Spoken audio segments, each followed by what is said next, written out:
Hello all! Welcome to my channel. మీ అందరికీ తెలుసు మన ఫస్ట్ ఛానల్ 'ఇట్స్ మై జర్నీలో' నేను టీచింగ్ వీడియోస్ పోస్ట్ చేస్తూ ఉంటా. సో, ఆ వీడియోస్ పోస్ట్ చేసే క్రమంలో చాలామంది ఫీమేల్ టీచర్స్ నాకు ఒక్కొక్కసారి కామెంట్స్ పెడుతూ ఉంటారు. ఆఫ్టర్ మ్యారేజ్ లేదా ఆఫ్టర్ కిడ్స్ నేను ఒక 10 ఇయర్స్ మానేశానండి స్కూలు.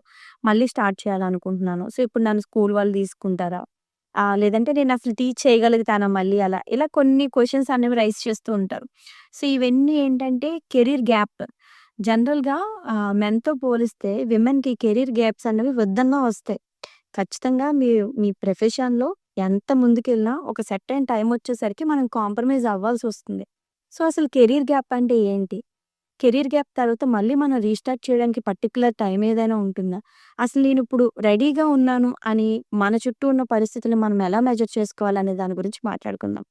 ఐ హోప్ ఖచ్చితంగా విమెన్స్ అందరికీ ఎవరైతే వర్క్ చేయాలి అనుకుంటున్నారో, కెరీర్‌ని రీస్టార్ట్ చేయాలనుకుంటున్నారో, వాళ్ళకిది కొంతవరకైనా ఉపయోగపడుతుంది అనుకుంటున్నాను. ఎందుకంటే నేను కూడా ఆ కెరీర్ గ్యాప్ నుంచి మళ్ళీ రీస్టార్ట్ చేసిన పర్సన్‌ని.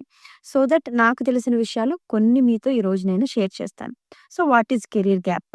జనరల్‌గా జాబ్ చేస్తున్నప్పుడు ఫస్ట్ మనకి కెరీర్‌కి బ్రేక్ వచ్చేది ఎక్కడంటే పెళ్లి. మ్యారేజ్ అయిన వెంటనే ఖచ్చితంగా మనము జాబ్ అనేది ప్లేస్ మారుతాం గాబట్టి కొన్ని విషయాల్లో కాంప్రమైజ్ అయ్యి ఆగాల్సొస్తుంది. ఒకవేళ అవతల వాళ్ళు సపోర్ట్ చేసి, అవతల ఫ్యామిలీ ఓకే అని, సరే యూ కెన్ కంటిన్యూ అంటే కొన్ని కండిషన్స్‌లో మనం కంటిన్యూ చేస్తాం. అయినప్పటికీ కూడా పిల్లల దగ్గరకొచ్చేసరికి మళ్ళీ మనము మన కెరీర్ నుంచి గ్యాప్ తీసుకోవాల్సుంటుంది. పిల్లల విషయంలో మనకు తెలియకుండానే కెరీర్ గ్యాప్ అన్నది కామన్‌గానే వస్తుంది. కొన్ని కేసెస్‌లో ఏమవుతుందంటే వెనకాల అంటే మదర్ ఇన్ లా గాని సపోర్ట్ చేస్తే మనం తొందరగా రీస్టార్ట్ చేయగలుగుతాం. కొన్ని కేసెస్‌లో ఎలా ఉంటుందంటే, సపోర్ట్ ఏమీ లేనప్పుడు, లేదా మనం ఇండివిడ్యువల్‌గా ఉంటున్నప్పుడు, ఖచ్చితంగా పిల్లలు స్కూల్ ఏజ్ ఆ గ్రూప్ పిల్లలయ్యే వరకు కూడా మనం స్టార్ట్ చేయడానికి ఉండదు. సో, ఫస్ట్ థింగ్ ఏంటంటే, పిల్లలకి కేర్ తీసుకోవడానికి ఎవరో ఒక పర్సన్ ఉంటేనే మనం రీస్టార్ట్ చేయగలుగుతాం. మరి ఇలాంటి కండిషన్స్ ఉన్నప్పుడు, అసలు మనం ఎప్పుడు రీస్టార్ట్ చేయాలి? అది మనకెప్పుడు తెలుస్తుందంటే, ఇది ఒకరు చెప్తే తెలుసుకునేది కాదు. ఇండివిడ్యువల్‌గా యాస్ ఎ వుమెన్‌గా, ఒక మదర్‌గా, ఒక హౌస్ వైఫ్‌గా మీరు మీ రెస్పాన్సిబిలిటీస్ అన్నిటిని okay. I can balance everything అనుకున్నప్పుడు మాత్రమే మీ కెరియర్‌ని స్టార్ట్ చేయాలి. అప్పుడే అది పీస్‌ఫుల్‌గా కంటిన్యూ అవుతుంది. ఎందుకంటే బిఫోర్ మ్యారేజ్ మనకున్నంత శక్తి ఆఫ్టర్ మ్యారేజ్ పిల్లలు పుట్టేసిన తర్వాత ఉండదు. ఖచ్చితంగా మన హెల్త్ అన్నది ఇంతకు ముందులా మనకు సహకరించకపోవచ్చు.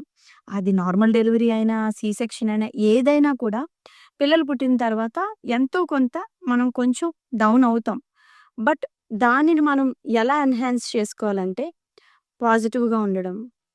మీరు ఏదో ఒక రిలీజియన్‌కి చెందిన వాళ్ళైతే డివోషనల్‌గా ఉండడం. అన్నెసెసరీ టాక్స్ ఉంటాయి.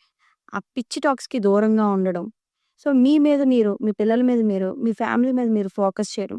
ఇలాంటి పాజిటివ్ థింగ్స్‌ని తీసుకోవడం ద్వారా మళ్ళీ మీరు మీ కెరియర్‌ని బట్ ఇక్కడ గుర్తుపెట్టుకోండి. ఎవ్వరు మనకి హెల్ప్ చేయరు అన్నది ఇక్కడ ఉండాలి. ఎవ్వరు హెల్ప్ చేయరు. నీ ఇంట్లో పని నువ్వే చేసుకోవాలి. నీ పిల్లల్ని నువ్వే చూసుకోవాలి.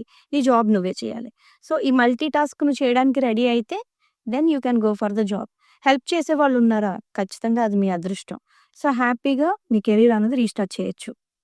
సో, మళ్ళీ మన కెరీర్‌ని రీస్టార్ట్ చేయడానికి ఫస్ట్ థింగ్ ఫిజికల్లీ, మెంటల్లీ మనం రెడీగుండాలి. సెకండ్ థింగ్ ఈ గ్యాప్‌లో చాలా చేంజెస్ ఒస్తాయి. రోజుకొక కొత్త టెక్నాలజీ ఒస్తుంది. ప్రపంచం రోజు రోజుకి మారిపోతుంది. సో, మీరేదైతే జాబ్‌ని మళ్ళీ రీస్టార్ట్ చేయాలనుకుంటున్నారో, లేదా కొత్తగా స్టార్ట్ చేయాలనుకుంటున్నారో, ఆ జాబ్‌కి లేదా ఆ బిజినెస్‌కి తగిన ఆహ్, స్కిల్స్ అనేవి ముందుగానే నేర్చుకొని తీరాలి.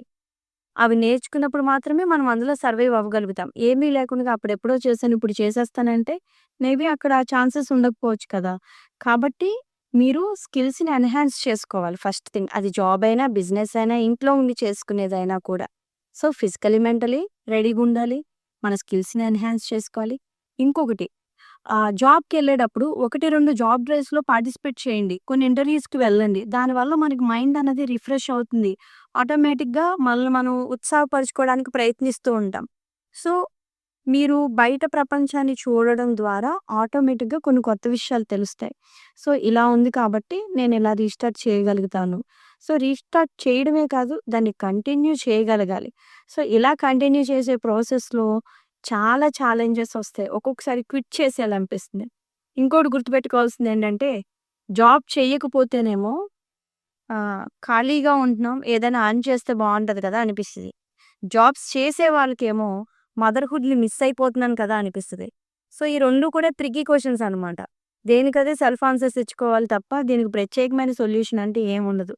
సో, ఏ జాబ్‌ని ఎన్నుకుంటారనే దానికి నంబర్ ఆఫ్ ఆపర్చునిటీస్ ఉన్నాయి. సో, ఈ వీడియోలో కెరియర్ గ్యాప్ గురించి మాత్రమే నేను మాట్లాడాలనుకుంటున్నాను. సో దట్ జాబ్స్ గురించి మాట్లాడితే ఇది ఇంకా లెంథీ వీడియో అయిపోతుంది. మనం గుర్తుపెట్టుకోవాల్సినవైతే ఇవి. సో, మనల్ని మనం బ్యాలెన్స్‌డ్‌గా ఉంచుకొని ఎప్పుడు వీఆర్ ఫిట్ అంటే అప్పుడు మనం కెరీర్ అన్నది రీస్టార్ట్ చేయొచ్చు. ఏదైనా జాబ్‌కి అప్లై చేసేటప్పుడు మీ కెరీర్ గ్యాప్ కూడా అందుట్లో మెన్షన్ చేయండి. కెరీర్ గ్యాప్ అనేది కామన్, అది అందరికీ తెలిసిన విషయమే. కొంతమంది అడిగారు నన్ను, ఏమని చెప్పాలండి కెరీర్ గ్యాప్ అంటే? యాజ్ ఇట్ ఈజ్ జరిగిందే చెప్పొచ్చు. హెల్త్ ఇష్యూస్ అనో, ఫ్యామిలీ రెస్పాన్సిబిలిటీస్ అనో, మీరు ఇలాంటి విషయాలను అక్కడ మెన్షన్ చేయొచ్చు. ఎందుకంటే జరిగిన వాస్తవం అదే కదా! సో, కెరీర్ గ్యాప్ అనేది పెద్ద నేరమేం గాదు. అదొక సిట్యుయేషన్, ఒక పాసింగ్ క్లౌడ్ లాంటిది. ఆ గ్యాప్ అన్నది మనం బ్యాలెన్స్ చేసుకోగలిగితే ఆ క్లౌడ్ అన్నది వెళ్ళిపోతుంది. మళ్ళీ మనం మన కెరీర్ అన్నది హ్యాపీగా స్టార్ట్ చేయొచ్చు. బట్ ఓన్లీ థింగ్ ఏంటంటే బ్యాలెన్స్ చేసుకోగలగాలి. ఎందుకంటే ఇంట్లోనే ఉండి చేసుకునే ఒక ప్రెషర్ అదొక రకమైతే, జాబ్‌కెళ్ళి మళ్ళీ వచ్చి ఇల్లు చూసుకోవడం అనేది అది ఇంకొక కైండ్ ఆఫ్ ప్రెషర్. సో, జనరల్‌గా మీరు ఎలా ఉన్నా, వర్క్ చేసినా, చేయకపోయినా మిమ్మల్ని జడ్జ్ చేయడానికి ఒక గ్రూప్ ఆఫ్ పీపుల్ రెడీగుంటారు. మీరు ఎంత మంచి చేసినా వాళ్ళు మీలో ఉన్న నెగెటివ్ పాయింట్స్‌నే వెతుకుతారు. అందరికి మనం ఆన్సర్ చేసుకుంటూ ముందుకెళ్ళాలంటే అది జరిగే పని కాదు. ఒక దేవుడే అందరికి నచ్చినప్పుడు మనం అందరికి నచ్చాలని రూల్ లేదు. మీరెంత మంచి చేసినా అందరికీ మీరు నచ్చరు. ఖచ్చితంగా మీరంటే నచ్చని వాళ్ళు గూడా ఉంటారు. అలాంటి వాళ్ళని మీరు పట్టించుకోవాల్సిన అవసరం లేదు. సో, మీరు ఫోకస్ చేయాల్సింది మీ ఫ్యామిలీ మీద, మీ మీద మీరు. సో, యాస్ ఎ విమెన్‌గా ఫైనాన్షియల్‌గా ఇండిపెండెంట్‌గా ఉంటే మనం చాలా హ్యాపీగా, హెల్తీగా గూడా ఉంటాం. సో, మీరెప్పుడు కెరీర్‌ని స్టార్ట్ చేయాలి, రీస్టార్ట్ ఎప్పుడు చేయాలి ఆ టైం అన్నది మీ హ్యాండ్స్‌లోనే ఉంది. సో దట్ మీరు ఆలోచించుకోవాలి. ఈ సిట్యుయేషన్స్ అన్నిటిని మీరు కాలిక్యులేట్ చేసుకోవాలి. ఇంకొక విషయం, ఎప్పుడు కూడా ఈ రీస్టార్ట్ చేసే ప్రాసెస్‌లో మీ ఎబిలిటీస్ గురించి పక్కన వాళ్ళని అడక్కండి. మీ ఫ్యామిలీ వాళ్ళని అడక్కండి. మీ గురించి మీకు తెలిసినంత బాగా ఎవ్వరికీ తెలీదు. ఒక జాబొచ్చింది. ఆ జాబ్ ఎలా ఉంటుంది అన్నది కావాలంటే మీ పార్ట్నర్‌నో, మీ వాళ్ళనో అడగొచ్చు. మీరెలా ఉంటారు ఆ జాబ్‌లోకి అన్నది మాత్రం మీరు అడగకూడదు. ఎందుకంటే ఫర్ ఎగ్జాంపుల్, మీరేదో టెలికాలర్ జాబ్ చేయాలనుకుంటున్నారు. సో, మీకు మాట్లాడడం బావొచ్చా లేదా అన్నది ఎవరికి తెలుస్తది? మీకే తెలుస్తుంది. సో, అంతసేపు మాట్లాడగలరా? హెడేక్ రాకుండా మాట్లాడగలరా? కమ్యూనికేషన్ డిఫరెంట్ లాంగ్వేజెస్‌లో మీరు కమ్యూనికేట్ చేయగలుగుతారా?